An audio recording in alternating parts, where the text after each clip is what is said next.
Your alarm goes off at 5 a.m. inside a firehouse in Lower Manhattan. The building smells like diesel fuel, old smoke, and burnt coffee. You've been on shift for about an hour. Just another Tuesday. You're sitting at the kitchen table with a few guys from your company. Someone's telling a story about a bad apartment fire from last week. Everyone's half listening. The TV in the corner is playing the morning news. Nobody is really paying attention. At 8:46 a.m., the world changes. The dispatcher's voice cracks through the radio. Plane into the World Trade Center. At first, it sounds like some kind of accident. Maybe a small private plane. Maybe a pilot lost control. Your lieutenant is already standing. Let's move. You're pulling on turnout gear before the message even finishes. Helmet, jacket, gloves, air pack. About 40 pounds of equipment. The truck roars out of the firehouse and into Manhattan traffic. As you get closer downtown, you finally see it. The North Tower is burning. Not a small fire. The entire side of the building is ripped open like someone tore it apart with a giant blade. Black smoke pouring thousands of feet into the sky. People are standing in the street staring upward. Some are crying. Some are just frozen. Your truck stops a few blocks away because emergency vehicles are already everywhere. Fire trucks, ambulances, police cars from every direction. You step out and look up. 110 floors. You've fought fires before, plenty of them, but nothing like this. Debris is falling from the sky. Paper, glass, metal, and then something else. People. No one says it out loud, but everyone sees it. Your lieutenant points toward the entrance. Grab your gear, we're going up. Inside the lobby, it's chaos. Glass everywhere.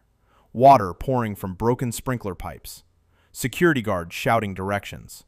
Hundreds of civilians trying to get out. And hundreds of firefighters moving in. Radios are screaming over each other. Nobody really knows what's happening yet. All anyone knows is that people are trapped upstairs. You and your crew find the stairwell, and you start climbing. Each step feels heavier than the last. 40 pounds of gear on your back, breathing through an air mask, climbing one of the tallest buildings in the world. And you're not alone. Dozens of firefighters are moving up with you, single file, floor by floor. At the same time, civilians are coming down. Office workers, secretaries, security guards. Some of them thank you as they pass. Some of them are crying. Some of them just stare at you like you're the last hope they have. By the 20th floor, your legs are already burning. Your lieutenant checks the radio. The signal barely works this high up. Then at 9:03 a.m., the entire stairwell shakes. For a moment, you think the tower is collapsing, but it's something else. Another plane has just hit the South Tower. You can't see it from inside the stairwell, but the sound alone tells you everything. This isn't an accident. Your crew keeps climbing. 30 floors, 40 floors, 50 floors. The air is getting hotter now. Smoke is starting to push down through the stairwell. Your mask fogs with every breath. Nobody stops. Nobody complains. Everyone climbing those stairs knows the same thing. People are still trapped above you. Around the 60th floor, the radios suddenly explode with frantic voices. Mayday calls. Command units yelling orders. Nobody really has control anymore. The situation is bigger than the system built to handle it. Then at 9:59 a.m., something impossible happens.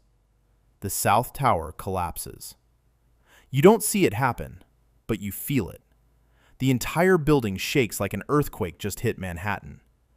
Dust blasts through the stairwell. The lights flicker. Someone on the radio screams the words nobody wants to hear. Tower 2 is down. For a moment, nobody moves. Everyone understands what that means. Hundreds of firefighters were inside that tower.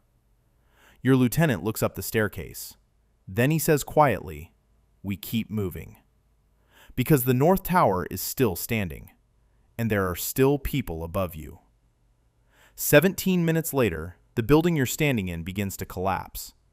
The sound starts as a deep rumble somewhere above you. Then it gets louder and louder. Steel snapping, concrete breaking, entire floors collapsing downward. The stairwell fills with dust and darkness.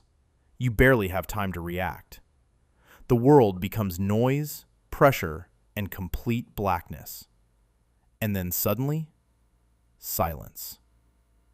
Hours later, rescue workers digging through the rubble hear something faint beneath the debris. A tapping sound. Metal against concrete. Your helmet hitting a beam. You survived. You were buried under the collapse inside a small pocket of space between shattered steel and broken concrete. Above you, the skyline of New York has changed forever. Nearly 3,000 people are gone. 343 firefighters never make it out. Entire firehouses lose half their crews. Some lose everyone. In the years that follow, people will call you a hero. Strangers will shake your hand. Kids will thank you for your service. But you know the truth. The real heroes were the ones who kept climbing those stairs and never came back down. Because on September 11th, 2001, 343 firefighters ran into a burning skyscraper while everyone else was running out. And they did it knowing exactly what it might cost. That's the job. That's the brotherhood.